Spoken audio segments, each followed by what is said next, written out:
Olá, pessoal! Estamos aqui para mais um episódio do Boteco Criativo, o espaço de encontro entre pessoas de todos os tipos, tamanhos, cores, sabores, teores, alcoólicos e tudo mais. Mas especialmente pessoas sempre muito peculiares. E a gente está aqui para mais um episódio nessa terceira rodada do Boteco Criativo e que a gente tem o apoio da Pinab de Mauá. Então a gente deixa aqui o nosso agradecimento para a Pinab de Mauá e vamos conversar com essa pessoa maravilhosa que está aqui na nossa frente. Quem é você, meu querido? E aí tem as 3 perguntas iniciais, que é: quem é você? De onde você vem? E para onde você está indo? Meu nome é Sérgio Pires, eu sou dramaturgo, sou ator. Eu gosto ultimamente de me auto-intitular mediador cultural e eu estou indo para a desconstrução sempre. Ah, que legal! Como assim a desconstrução? Fala pra gente um pouquinho mais. A desconstrução? É? Eu acho que, assim, nessa minha trajetória cultural eu tenho ficado... Eu costumo dizer que até os 40 anos eu aprendi muita coisa, assim. Aprendi muita coisa tanto na minha poética, como no meu comportamento político, ou na minha influência política, no período que eu fui gestor. Mas dos 40 para cá, quando eu me conecto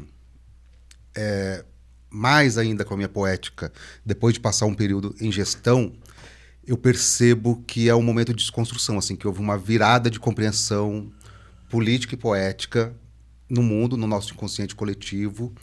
E aí eu falo assim, nossa, eu passei até os 40 anos aprendendo o que eu sei.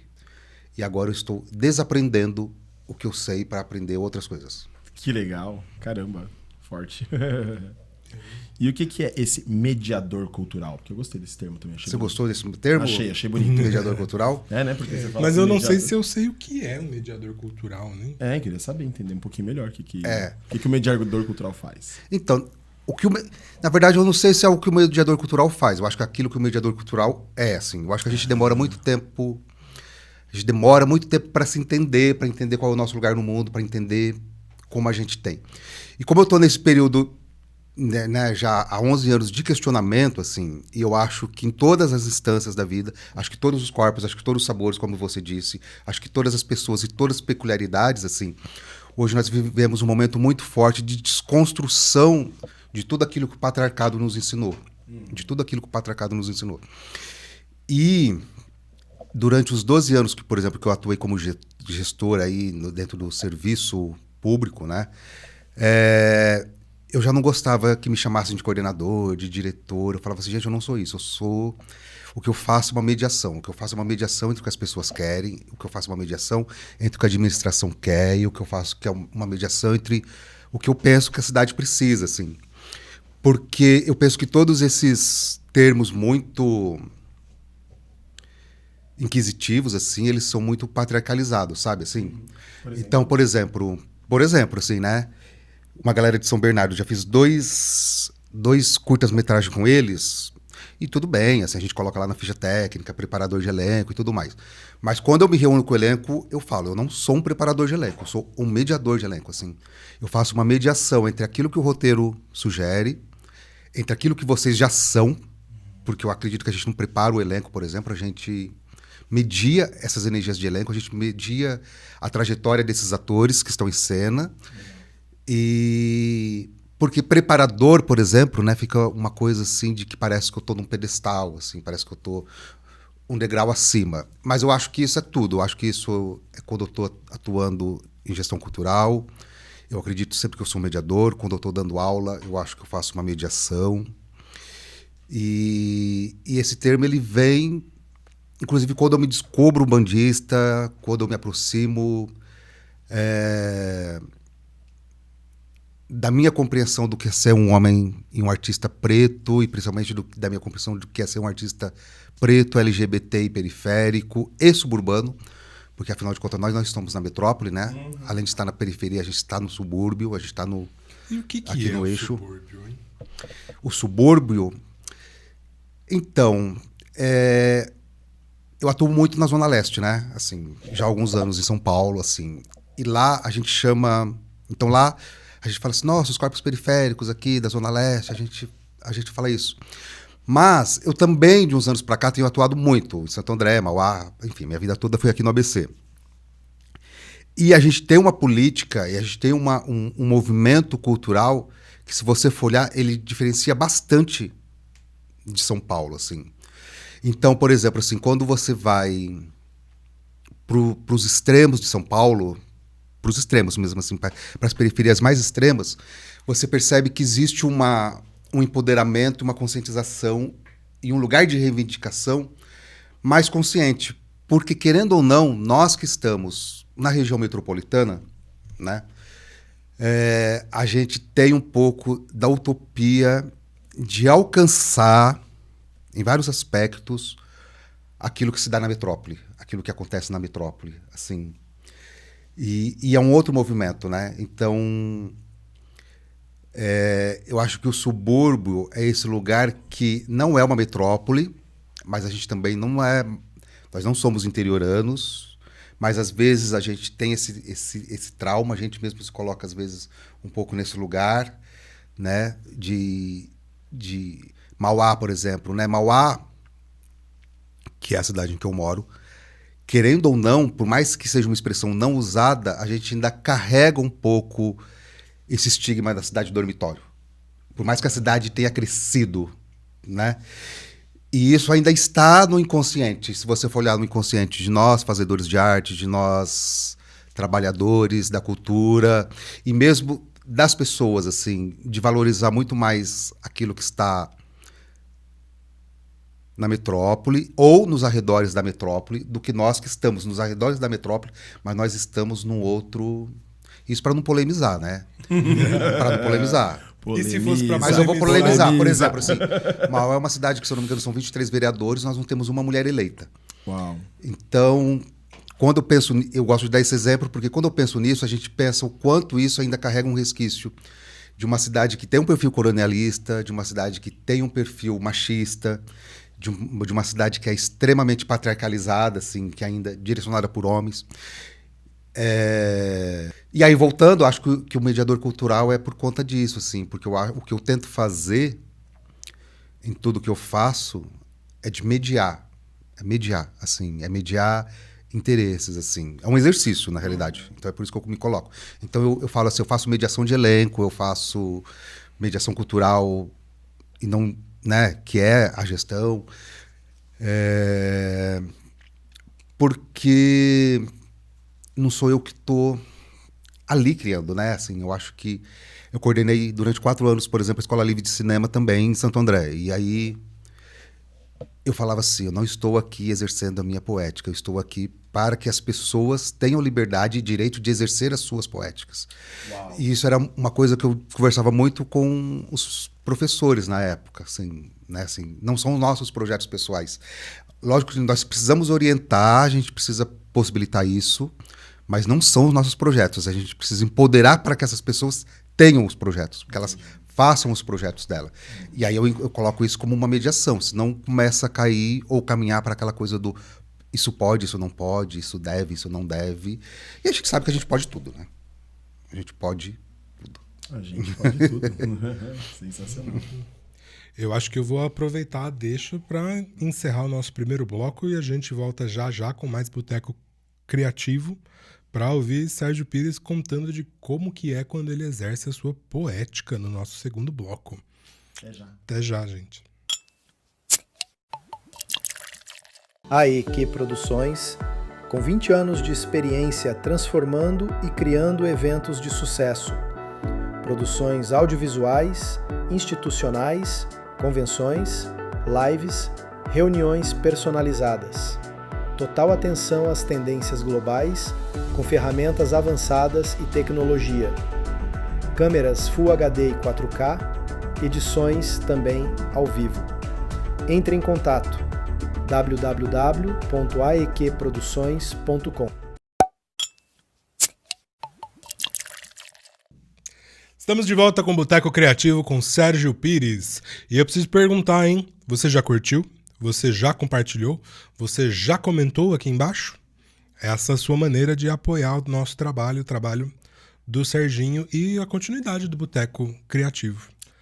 Sérgio, você estava nos contando das suas experiências com a mediação cultural, das suas experiências como gestor, e acabou falando um pouco mais en passant da sua poética. E aí eu ia perguntar agora, que poética é essa? Qual é a sua poética? Então, a minha poética, ela também hoje, ela está numa fase transicional, assim, né? Ela também está transitando. Mas, de uma forma geral, eu sempre gostei de falar do entre. E o entre também é uma coisa que... é um termo que eu descobri atualmente, assim. Eu sempre disse assim, eu quero falar das pessoas que estão à margem, eu quero falar dos temas das pessoas que estão à margem ou dos temas da margem e tudo mais. Mas tem uma mulher incrível, uma artista visual, uma mulher trans, preta, psicóloga, que é a Castiel, que é uma mineira, e eu assisti inclusive uma entrevista dela, e ela falou assim, não, eu nunca estive à margem. Ela falou assim, nós, corpos dissidentes, sempre estivemos no entre, assim. E aí eu falei assim, nossa, é isso, assim. E a gente vive, não é? Eu, como homem preto, LGBT, e mesmo passando por todos esses espaços, eu vivo no entre. Então, o que eu tento falar, poeticamente, é dessas pessoas que vivem no entre. É dessas pessoas que não... ou dessas trajetórias que elas necessariamente não se encaixam nem num extremo e nem no outro, assim. E nós estamos numa época, essa coisa do virtual, dos influencers e tudo, a gente está numa época de muitas certezas, né? A gente está numa época de muitas certezas, assim. Ou as pessoas têm certeza de algo, ou a pessoa tem certeza do contrário, assim. E parece que a dialética está saindo de moda. Mas a minha poética, por exemplo, eu sempre procuro falar daquilo que está me inquietando, eu sempre procuro falar daquilo que eu quero questionar em mim também. Eu sempre parto de uma pesquisa de campo. Então, por exemplo, quando o Juliano assistiu a leitura dramática pouco antes da pandemia, então quando eu escrevi Na Cama de Zuleika, eu fiquei alguns meses acompanhando homens pelo projeto E Agora José, que são homens indiciados pela Lei Maria da Penha e que estavam no curso sobre masculinidades ou sobre a possibilidade de novas masculinidades. Quando eu escrevi um texto infantil que foi o Quem Já Foi Velho Levanta a Mão, que foi um dos últimos que eu dirigi, eu já estava ali na faixa dos meus 43 anos, naquela crise da metanoia, me questionando o que é entrar nessa fase da maturidade, assim, né? E hoje eu já estou com 51. Uhum. E aí eu falei assim, eu preciso falar disso, mas eu preciso falar disso com criança, para criança. E é muito louco porque o Quem Já Foi Velho Levanta a Mão, por exemplo, ele foi escrito para criança, agora ele vai ser montado por um grupo da terceira idade, lá em Rio das Ostras, no Rio de Janeiro. Olha, que bonito. Então, a minha poética, ela anda de mãos dadas, eu acho, com aquilo que eu percebo que o inconsciente coletivo está buscando, assim, né? Aquilo que as pessoas estão buscando falar. Então, eu sempre estou num caminho de incertezas. Né? E eu tenho noção disso, de que parece que eu estou sempre inacabado, assim, que o que eu estou fazendo, o que eu estou produzindo está num lugar inacabado, sabe, assim, de maneira... Porque eu falo de coisas realmente que eu não tenho certeza, eu falo de coisas que eu estou me questionando. É muito impressionante, mas eu fiquei muito curioso com essa experiência com os homens condenados pela Lei Maria da Penha e essa descoberta de outras masculinidades. Como foi essa história? Como foi? Então, depois de eu ficar anos trabalhando dentro da gestão, anos num ambiente que é extremamente, né, machista mesmo, assim, e de ser uma pessoa ali de liderança dentro disso. Desculpa, mas você trabalha na gestão onde, exatamente? Eu fiquei... Nossa, peraí. Eu fiquei 4 anos em Santo André, na gestão do Aidan. Aí depois eu passei 4 anos em Mauá, na gestão do Donizete. Aí depois eu voltei para Santo André. Fiquei 1 ano nessa gestão do Paulo Serra, do primeiro mandato dele. Aí depois eu voltei para Mauá. Aí eu surtei. Eu surtei e falei assim, não, eu quero voltar para a cena, eu quero voltar a escrever, eu quero voltar para a sala de aula, eu quero voltar para o lugar onde eu me transformo sem me machucar menos, assim. Entendi. Né? E a gente estava ali, e esse período todo, né, se a gente for olhar, foi o período do impeachment da Dilma, foi um momento em que, por exemplo, me veio isso. Eu falei assim, mas até que ponto isso é político, ou até que ponto isso é um medo do masculino diante de uma mulher, né, à frente do país, independente da minha posição política. E aí eu falei assim, eu quero falar sobre isso. Mas eu queria falar sobre do ponto de vista do masculino, assim, dessa agressão aos corpos femininos, mas do ponto de vista de onde vem essa necessidade, né? De onde nasce isso. E a experiência com os homens foram incríveis. Assim, primeiro porque eu estava lá como ouvinte, então alguns me tratavam super bem, outros me olhavam ressabiados, outros falavam assim, o que esse rapaz está fazendo aqui? Mas o que foi incrível foi quando eu descobri que eu, me intitulando de esquerda, progressista, essa coisa toda, eu falei assim, cara, eu sou muito machista. E o machismo, porque o machismo, a reprodução do machismo, ele tá nas pequenas coisas, assim, né? Não sou retoricamente, não sou na poética, mas nos microcomportamentos, assim. E os microcomportamentos, eles determinam também o nosso andar coletivo, assim. E eu fiquei bem mal, inclusive, durante a escrita, por exemplo, do Na Cama da Azuleta. Com as minhas descobertas, eu falei assim, nossa, eu sou... Por exemplo, né? Eu sou assim, sei lá, na época meu pai estava vivo, minha irmã é mais velha, tinha aquele almoço de domingo, minha irmã fazia o almoço e tal, não sei o quê, e a minha irmã tem um comércio, mas terminava o almoço, eu falava assim, eu vou descansar e... Cara, aí depois eu falei assim, e a minha irmã que fez tudo, que cuidava do meu pai, que cuidava muito mais tempo, sabe? Geralmente é que ia arrumar a cozinha no término. Isso é um comportamento extremamente machista, assim, e que a gente não percebe, porque tá posto... Né? Que não é o nosso lugar. E é o nosso lugar, assim, esse lugar do cuidar, assim, esse lugar de se afetar. Eu percebo isso muito, assim, eu vejo eu sou professor também, né? E aí eu vejo, um beijo para meus alunos, inclusive, tem muitos que assistem o Boteco Criativo. Mas eu percebo, assim, muitas coisas que alunas e alunos não percebem que são colocadas, assim, com adolescente, assim, de agora, sabe? Você tá falando da geração alfa, geração Y, geração, sabe? Tipo, essa galera, geração Z, né? Desculpa. E você vira e fala assim, cara, nossa, como que eles... Alguns comportamentos ainda são mantidos agora, né? Isso que você falou, tipo, da mãe acordar, do pai acordar e falar assim, filha, faz o café, e o filho dorme até mais tarde. E da mãe arruma a casa inteira e a mãe trabalha. E a mãe trabalha, arruma a casa inteira e chega à noite do filho, deixa as coisas no lugar e vai pro quarto, e a filha é ensinada que ela tem que chegar a lavar louça. E assim, eu acho que a gente vira e fala assim, isso é um comportamento dos anos 90, 80, né? Isso não acontece mais. Isso acontece em 2025 em famílias de classe média de Santo André. Isso não só acontece, você sabe que eu tô trabalhando no projeto de Jardim de Educação com Crianças, né? Assim, de 5 a 12 anos. E aí teve um aluno, uma criança de 6 anos, ela falou uma frase que aquilo ecoou, assim, no meu ouvido uma semana. Porque ele pegou e falou assim, ai, queria tanto ser menina. Aí eu falei assim, mas por que você queria ser menina? Ele falou assim, para poder ser quieto na escola. Nossa. Então eu acho que na Câmara da Azuleta, justamente era disso que eu estava buscando, dessa angústia que parece que a gente sempre tem que estar ereto, que a gente sempre tem que estar bagunçando, que a gente sempre tem que estar determinando, assim. Uhum. E aí, quando ele me falou isso, eu falei assim, nossa, isso é tão forte. Forte no sentido de que isso é imposto já para nós desde criança, né? Esse papel do menino, assim. Uhum. Que o menino não pode caminhar por esse lugar mais lírico, assim, mais melancólico, assim, não. Que esse lugar é da mulher, por exemplo. E esse lugar não é da mulher, né? Esse lugar pode ser tanto da mulher quanto do homem, assim. Eu vejo adolescentes hoje, tipo, lá na escola, assim, às vezes um amigo tá perto do outro, assim, ele pega na mão do outro e fica deitado. E são dois meninos que se relacionam com meninas, que são, né, são heterossexuais e estão lá, tipo, e estão descobrindo a sexualidade, talvez, né, mas assim, estão lá abraçados, assistindo a aula, assistindo alguma coisa de mão dada. Eu falo assim, se eu fizesse isso na minha época, eles têm uma liberdade pra fazer isso hoje muito maior do que se eu fizesse isso há 20 anos atrás, eu levava porrada até da professora. Mas a gente ainda impõe isso, né? A gente impõe comportamentos que direcionam a nossa compreensão cognitiva do mundo mesmo.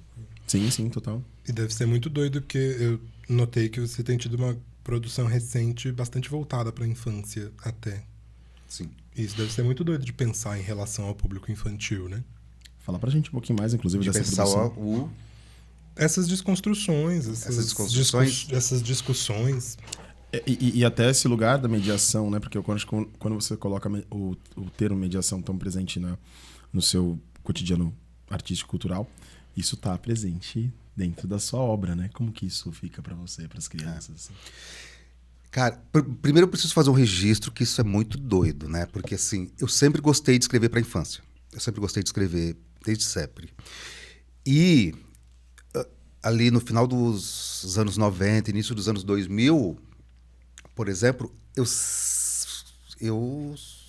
sofri alguns preconceitos para isso. Assim. Tinha pessoas que falavam assim, nossa, Sérgio, mas você é talentoso e você quer fazer teatro infantil, assim. Que absurdo. E a gente ouvia isso... E, assim, isso não é uma crítica, né? Isso é só para ver realmente o que essa criação, esses conceitos fazem com a gente, né? De colocar a relação com a criança num espaço menor. Mas nos últimos 4 anos eu realmente tenho, até por conta da EMIA, que é o projeto que eu estou trabalhando, pensado mais a questão da infância e repensado até a minha própria infância mesmo. Hoje eu sempre digo assim, eu falo assim, 90% de nós, não importa a nossa idade, é a nossa infância. O que a gente trata na terapia, a gente sempre vai voltar para a infância. O que a gente pensa, a gente sempre vai voltar para a infância, porque é lá que está todo o nosso DNA e toda a nossa digital psíquica, assim, do que a gente é hoje e de como a gente se comporta hoje. Com as crianças, eu tento fazer um trabalho, não só em sala de aula, mas quando eu penso, que é isso de que cabe tudo, assim, é uma expansão de consciência, né? Porque o que a sociedade faz com a gente é não cabe, não cabe, não cabe, não cabe, não cabe, não cabe. É isso que os nossos corpos sofrem. Não cabe preto, não cabe LGBT, não cabe. A gente, historicamente, nós vivemos isso. O que eu procuro fazer naquilo é cabe. Cabe, sabe? Assim, cabe pai preto, cabe pai varredor de rua, cabe pai cadeirante, cabe. Porque a criança ela está descobrindo o seu mundo interno, né? A criança, até uma certa idade, só existe o mundo externo para ela. Mas é esse momento em que ela se permite se afetar, que ela se permite refletir, descobrir quem ela é, expressar o que ela está sentindo. Então isso é essa expansão de um mundo interno mesmo dela, assim. E é por isso que eu acho que eu gosto de conversar com criança, porque a minha infância se expande. Né? A minha infância se expande. A compreensão da minha infância, ela atinge uma expansão, assim. Eu tenho uma impressão sobre as produções para a infância brasileiras. Vamos ver se você concorda comigo, se você me dá um outro ponto de vista.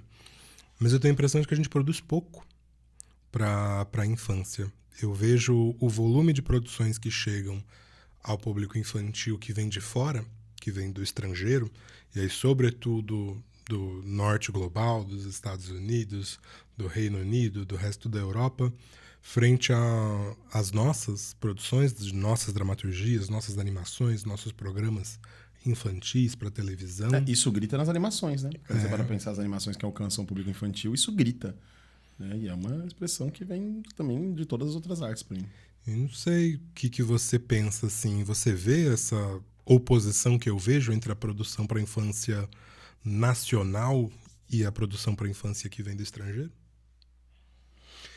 Vejo. Na verdade, eu acho que acho que a gente ainda bebe muito de uma produção. A gente está num país eurocentrado, né? Assim, ou muitas vezes aí com referências estadunidenses o tempo todo, principalmente quando se volta para a infância. E é de um imaginário que eu acredito que não dialoga diretamente com a gente. O que eu acredito é que não dialoga diretamente com a gente, esse imaginário. Porque é um imaginário quase utópico, assim, e ainda um imaginário capitalista, ainda, enfim. Mas eu acho que essa é a diferença, assim. Eu acho que a gente tem muita coisa para crianças, né? Que é uma outra coisa que eu tenho repensado. Quando ser criança e infância é uma coisa muito diferente, né? Por exemplo, eu não sou mais criança, nós não somos mais crianças, mas nós temos uma infância. A gente tem. Caraca, eu nunca tinha pensado nisso. A gente tem. Então, e isso é uma coisa que eu também fui amadurecendo só com a prática, tá? Não é uma questão teórica que eu tenho estudado, assim. Porque como eu sempre gostei de escrever para a infância, ao mesmo tempo que tinha aqueles que criticavam, tinha aqueles que falavam assim, nossa, Sérgio, você escreve para a infância com caneta de sangue. Assim. E aí eu falava assim, será? E aí eu peguei e falei assim, mas eu acho que na realidade eu não tô escrevendo... Aliás, você escreve para criança com caneta de sangue. Eu falei assim, mas acho que eu não tô escrevendo só para criança, eu tô escrevendo para infância em geral, assim. Eu quero que o pai que vai levar a criança também saia de lá refletindo, que ele também saia de lá repensando alguma coisa sobre a infância que ainda está nele, sabe? E que ele possuiu em algum lugar, assim. E eu acho que a gente pensa muito pouco a infância. Esse lugar que é um lugar de acolhimento e de cura, eu acho que a gente pensa pouco. Eu acho que a gente pensa muito nessa criança e as produções estão muito voltadas para essa criança que é institucionalizada. E o que é que eu chamo de criança institucionalizada? Essa idade do cronômetro, por exemplo. Criança é de 5 a 8 anos. Depois entra na puberdade, depois tem uma transferência, né, uma transição aí para a fase de adolescente. Cada caixinha. Cada caixinha. Não, assim, a gente é um ser acumulativo, as nossas trajetórias, elas não se apagam, assim. Então, eu vou estar com 80 anos, espero que não, mas eu vou estar com 80 anos e ainda vai ter uma infância em mim e ainda vai ter coisas mal resolvidas na minha infância. Então, na realidade, eu acho que a gente conversa... Eu acho que, pior ainda, né, nessas produções todas, eu acho que a gente ainda faz a infância... Fala da infância, não. Acho que a gente ainda fala para a criança, querendo preparar a criança para a fase adulta. Quando a criança já sabe o que ela é, já sabe o que ela tem, né? E aí a gente vê, por exemplo, todas essas resistências, esses tensionamentos sociais que nós temos hoje, né? Assim, das crianças neurodivergentes. Então, a gente ainda tende a tratar as crianças neurodivergentes querendo preparar elas para uma fase adulta, aproximá-las de um padrão, assim, né? Quando na realidade ela já tem uma identidade e ela vai ser adulta também dentro dessa identidade, assim como nós temos as crianças trans e a gente, né, enfrenta muita resistência por isso, porque a gente, como assim, né? Uma criança já é trans, sabe? Esses questionamentos que precisam ser desconstruídos, porque a gente não quer sair desse lugar de que nós preparamos as crianças para. Não, a gente não prepara as crianças para, né? A gente media as crianças para. A gente media as crianças para algum lugar, assim. Mas a identidade dela já está posta. Inclusive tem um provérbio africano que eu gosto muito, que tem um provérbio africano que diz assim, não se engane, a terra que você possui hoje, ela não foi deixada a você pelos seus pais, mas pelos seus filhos.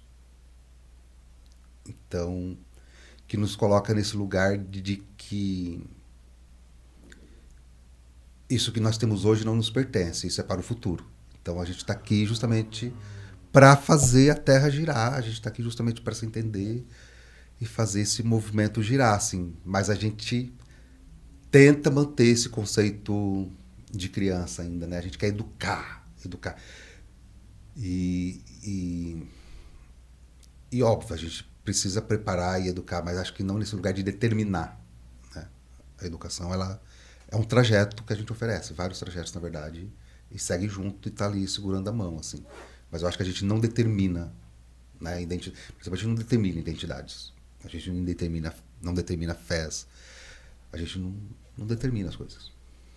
E com essa reflexão sobre a infância e todo esse pensamento maravilhoso aí que o Sérgio traz pra gente, a gente encerra nosso segundo bloco. E já já a gente volta com mais Boteco Criativo.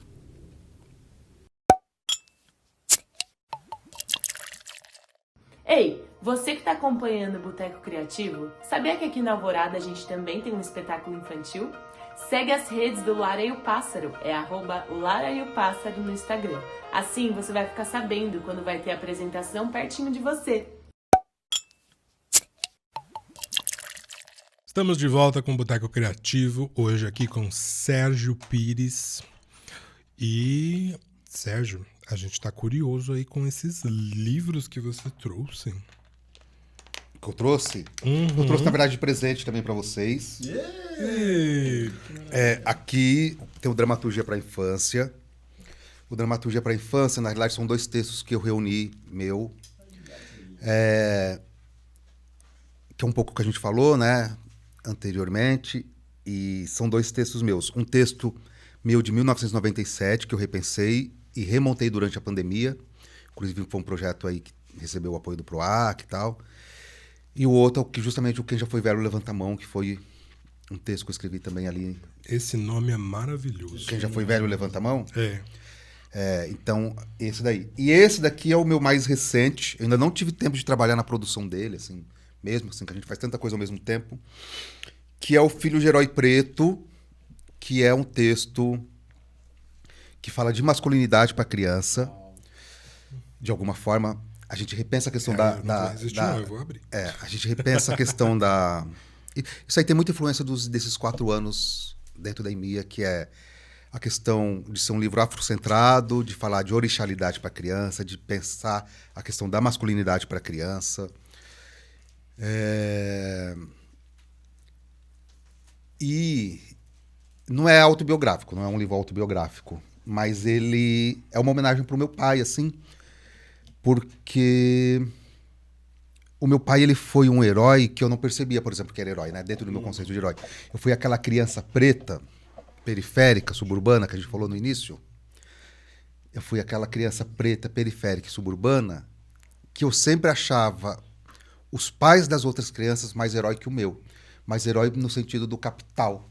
Mais herói no sentido de poder ofertar para o seu filho melhores brinquedos, passeios, viagens, enfim, essa coisa toda. Hoje, lógico... Do provedor, né? Do provedor, exatamente. Esse papel que a gente... que é tão pesado para a masculinidade. Ou pesado para a masculinidade do ponto de vista da sociedade, né? Do que a gente cobra, assim. E foi uma reflexão que eu comecei a fazer também, assim... que eu falei assim, nossa, as escolas particulares, a gente sempre vê muitos pais brancos buscando as crianças na frente das escolas e poucos pais pretos, assim. E aí eu falei assim, não, eu quero escrever um livro sobre a afetividade do masculino para crianças, assim. E aí nasceu dentro de uma referência. Que tem a ver com a pergunta, né, que você me fez anteriormente, que é da gente tentar trabalhar um outro olhar do que é ser herói. É super, né? Senão a gente fica com todas essas ideias de heroísmo encaixotadas. Exatamente. Eu fiquei repensando aqui a minha relação com meu pai. Meu pai também, um homem preto. E, né, já tá com seus 84 anos, né? E aí eu fico pensando sobre justamente essas referências de herói que a gente tem, que a gente constrói, né? Tipo, eu fico imaginando uma geração que cresceu tendo o Tony Stark do Homem de Ferro como herói, procurando no Homem de Ferro um Capitão América num pai preto. Num pai preto periférico, né?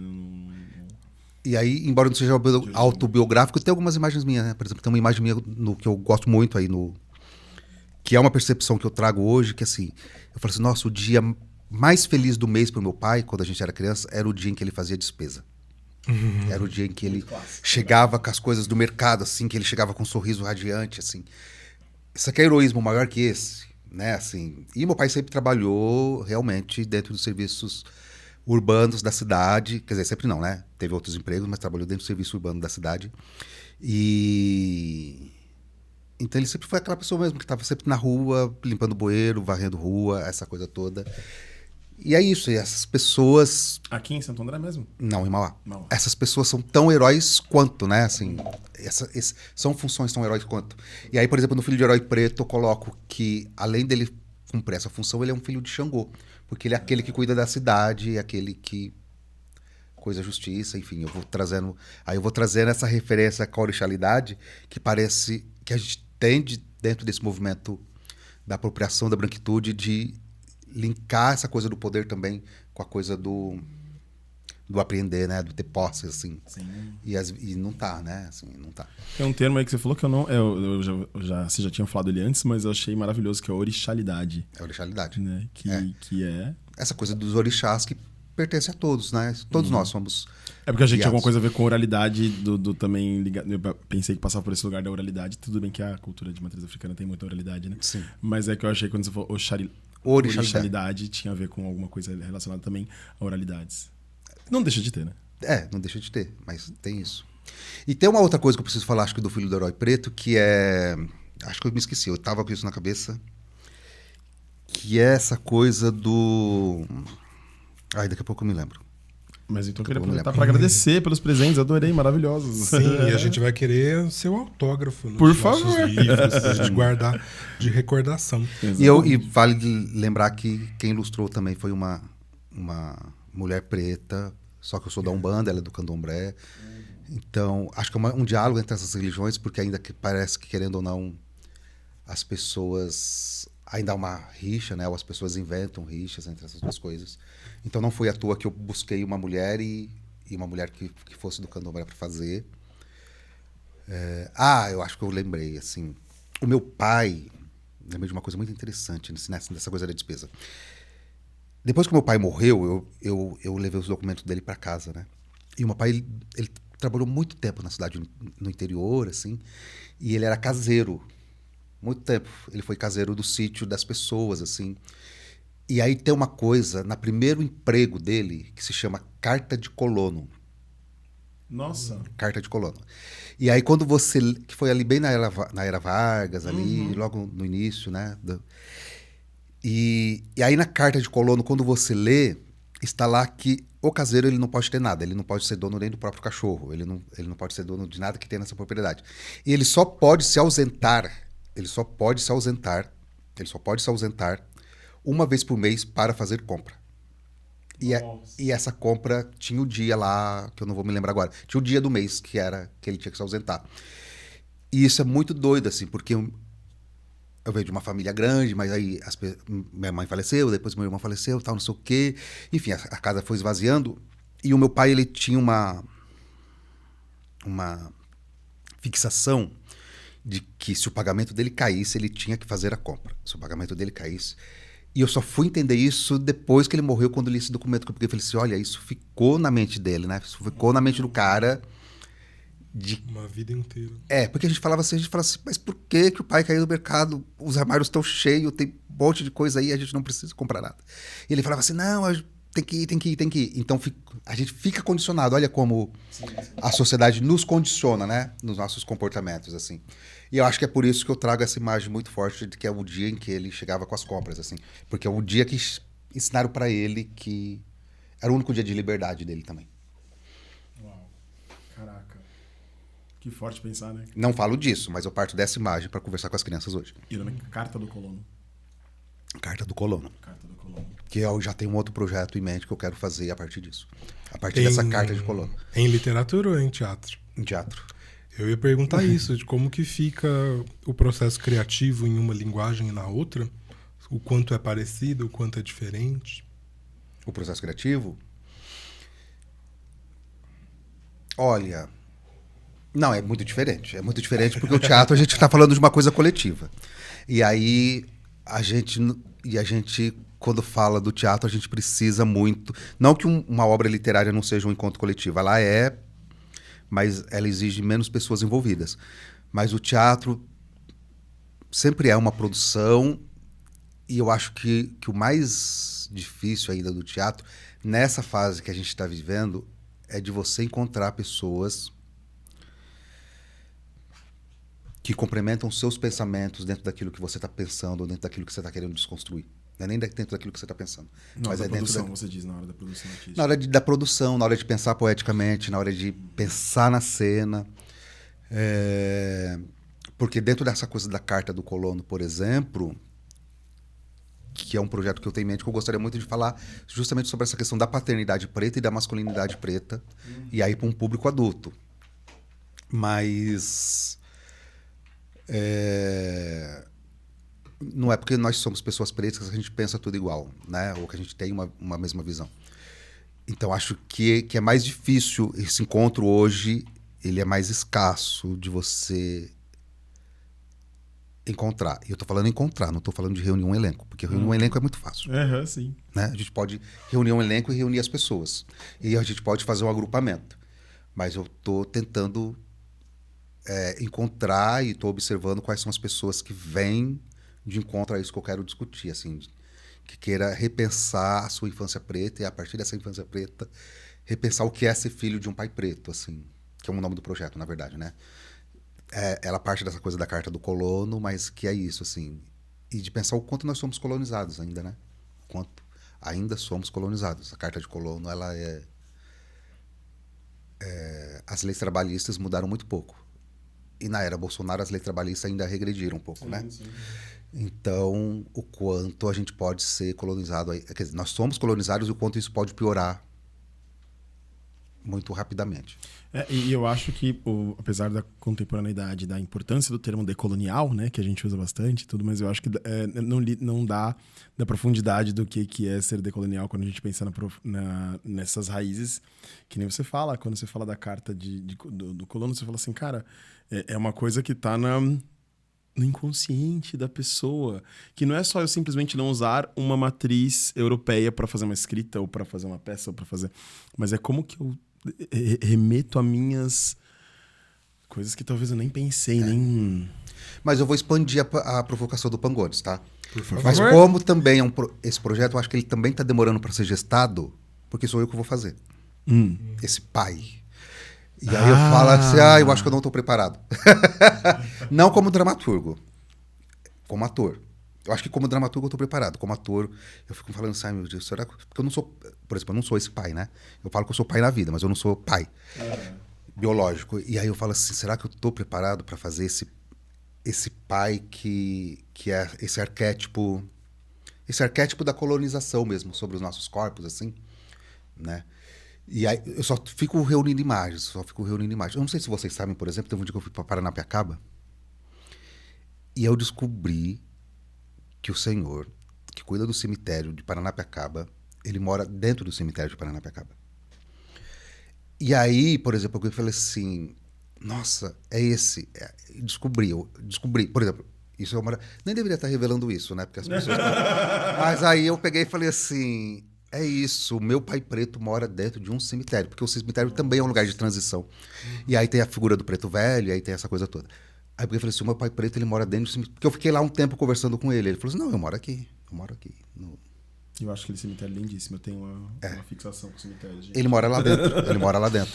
E aí eu fiquei só com essa informação na cabeça. Fiquei na cabeça o quanto isso é poético, assim. O quanto é poético você cuidar daqueles túmulos numa cidade tombada, né? Assim, o quanto isso vai para além do arquétipo, assim... Por exemplo, da questão da orixalidade, o quanto isso vai para além do arquétipo do preto velho, que para nós da Umbanda a gente fala que faz essa transição de quando a gente morre. Sim. E eu peguei e falei assim, olha, esse meu personagem, ele mora ali dentro do cemitério, esse é o enredo. Já vou falar o enredo, porque se alguém copiar o processo. Mas o enredo é esse cara que mora dentro, esse pai preto que mora dentro do cemitério, e que ele convida um motoqueiro, não, ele convida não. Ele pede uma pizza pela primeira vez na vida dele. E quem entrega essa pizza é um motoqueiro preto. Tô falando isso por causa dessas questões trabalhistas, né? E eles têm um embate. E vai nascer esse embate justamente desse homem que mora dentro do cemitério, que só pode pagar pizza com dinheiro, só tem o dinheiro, e que chega um motoboy, que na minha cabeça vem dentro do arquétipo de Exu, e que chega esse motoboy... E esse motoboy não tem troco, e esse motoboy também é pai, e eles poderiam ser pais e filhos, mas eles não são. Mas esse motoboy também é pai, esse motoboy não tem direitos trabalhistas nenhum, esse motoboy também é colonizado. Percebe que eu quero falar do meu pai, mas a partir da figura do motoboy, né? E acho que dramaturgicamente eu já sei que é isso. Na verdade, os enredos, os argumentos, eu já escrevi. Eu só não sei se eu tô preparado para fazer esse preto. Velho.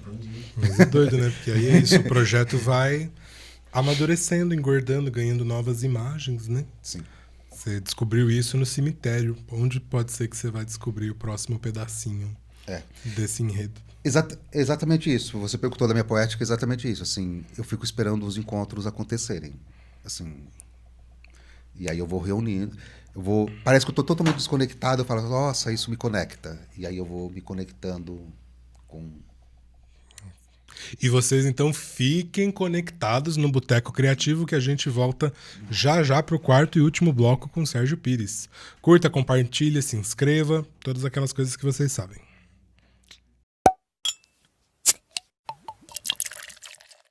A gente está aqui em mais uma temporada, mais uma rodada do Boteco Criativo. E a gente quer convidar vocês para assistir as outras. Você já procurou dentro do nosso canal? Acompanha lá, segue um pouquinho lá, desce um pouquinho, você vai encontrar lá a primeira rodada, a segunda rodada do Boteco Criativo. Nessas 2 rodadas a gente falou com pessoas incríveis também. E a gente quer deixar o convite aqui para vocês seguirem a gente também nas redes sociais, @boteco.criativo.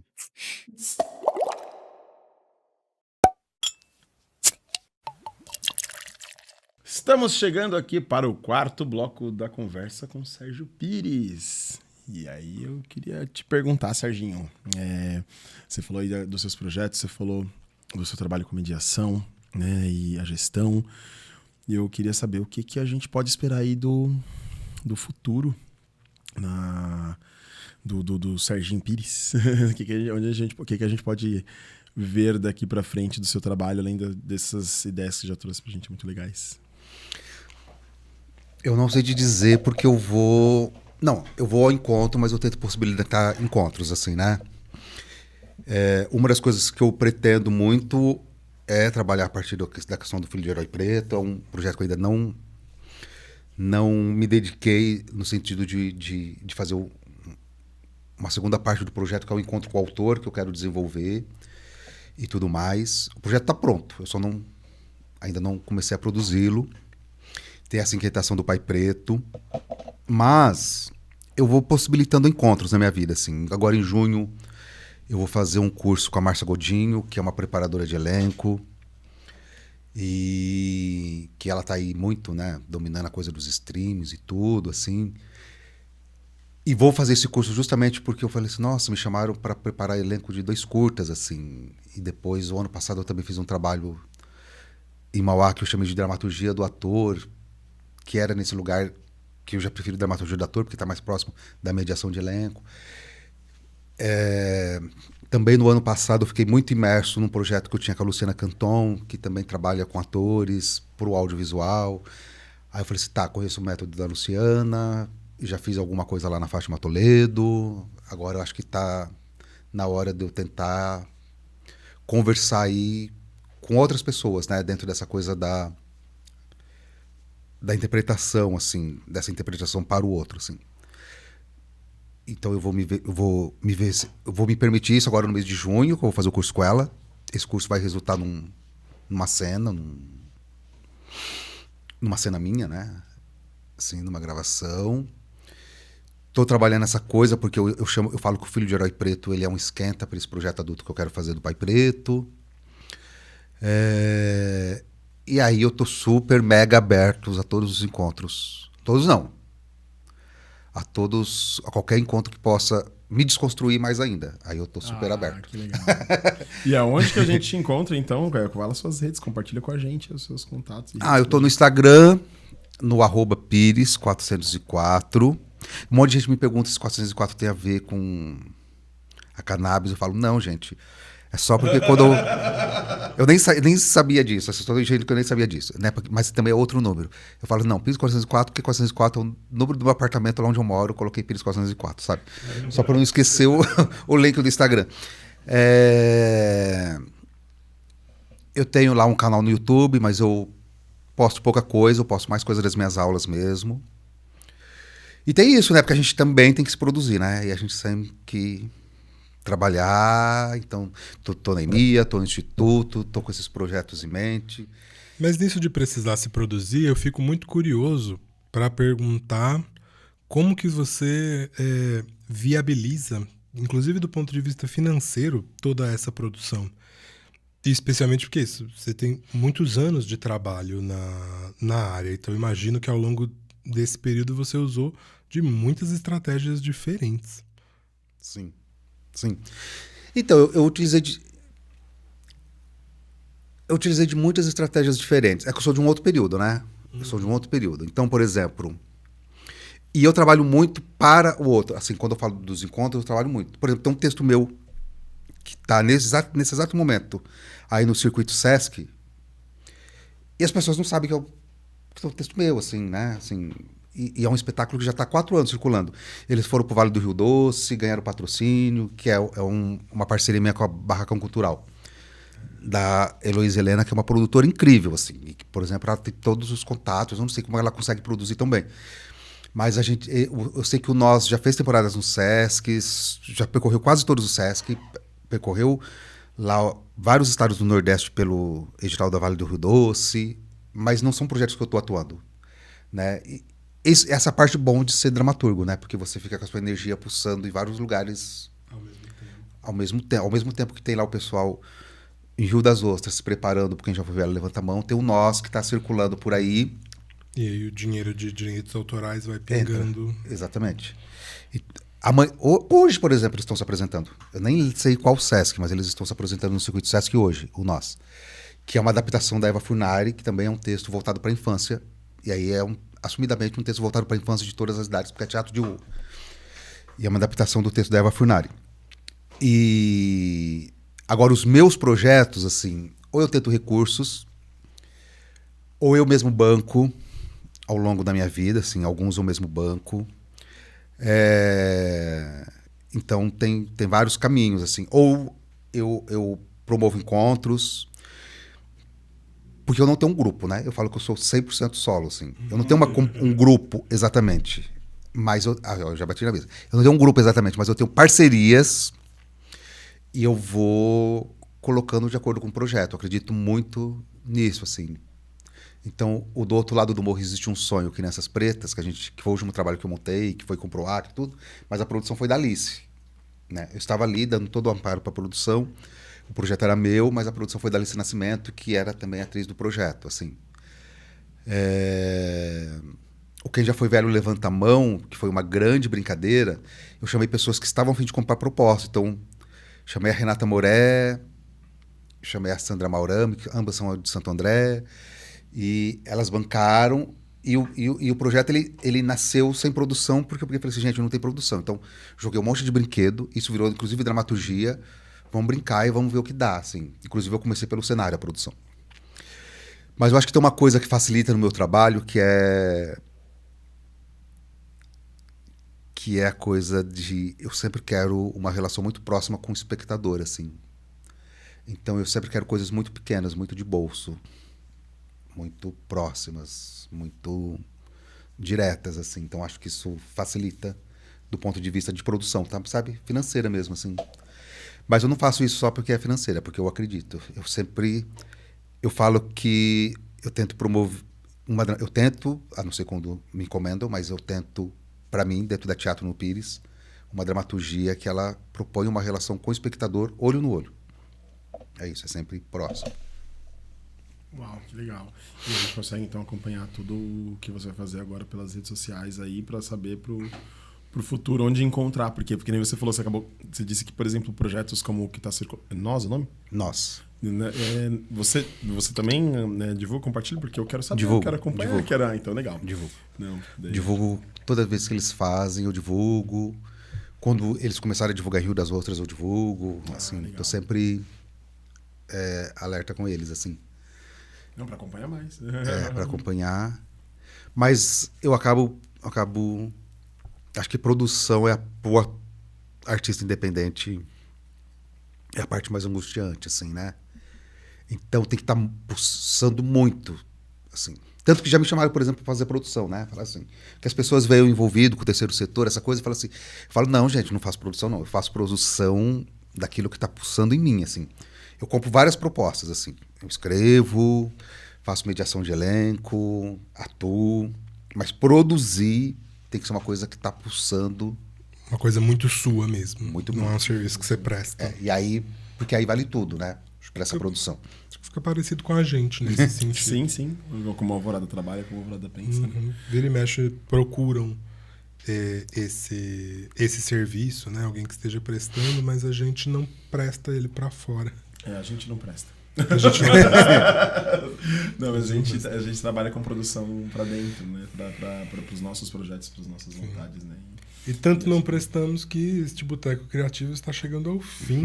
Sim, o Boteco Criativo. Mas, antes da gente acabar, a gente queria chamar um brinde e, sobretudo, perguntar: a que você brinda, Sérgio Pires? Serginho Pires? Serjão? Eu brindo ao nosso inconsciente coletivo que está sendo desconstruído. Todas as forças não binárias do mundo. Uou, gostei. Fica o brinde com a gente aí de casa. Deixe nos comentários a que você brinda. E mostra, ou posta uma foto também só brindando. E marca a gente. E queria agradecer muito, Serginho. Eu que agradeço. Por essa troca incrível que toca em lugares muito... pra mim tocou em lugares muito pessoais, muito profundos. E eu agradeço muito por você trazer todo o seu trabalho tão lindo e tão importante assim pra gente aqui no BC, pra compartilhar aqui com a gente no Boteco Criativo. Gratidão mesmo, viu? Eu que agradeço. E a gente agradece muito a presença de vocês também aí em casa, acompanhando a gente, né? E mais essa temporada. Lembrando que a terceira rodada do Boteco Criativo está sendo financiada pela PNAB de Mauá. E a gente agradece muito por essa oportunidade. E a gente pede que vocês compartilhem, curtam, continuem seguindo a gente e continuem acompanhando aí o Boteco Criativo. Gratidão ao nosso público que sempre fiel fica aí comentando, curtindo e acompanhando os episódios. Obrigado, Serginho. Obrigado, Pango. Obrigado aí, Kê. Um beijo. Eu trouxe, na verdade, de presente também pra vocês. Aqui tem o Dramaturgia pra Infância. Remontei durante a pandemia. Levanta a mão. Então, esse daí. E esse daqui é o meu mais recente. Eu ainda não tive tempo de trabalhar na produção dele, assim, mesmo assim, que a gente faz tanta coisa ao mesmo tempo. Que é o Filho de Herói Preto, que é um texto... A terceira rodada do Boteco Criativo foi realizada com o apoio da Secretaria de Cultura de Mauá, por meio da Lei Aldir Blanc.